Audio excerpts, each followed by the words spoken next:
नमस्ते, प्रणाम। मैं खेसारी यादव आप सबको पैर छू के प्रणाम कर रहा हूं और मैं आ रहा हूं 31 अक्टूबर यानी इसी 31 को छठ के शुभ अवसर पे आपके शहर हैदराबाद में और मैं आप सबका इंतजार करूंगा।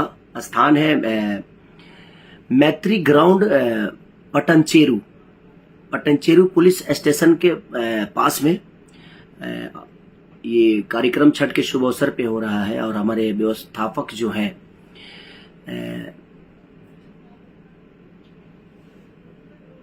मसवी विधायक जी, माननीय श्री गुड्रेम महिपाल रेड्डी जी स्वयं आप सबके साथ रहेंगे। माननीय श्री मधुसूदन रेड्डी जी और अन्य सदस्य जो कि ये कार्यक्रम कराने का आप सबके बीच में मुझे बुलाने का काम जो कर रहे हैं वो लोग, और कार्यकर्ता व्यवस्थापक जो हमारे संदीप शाह जी हैं और बाकी समस्त सदस्यगण।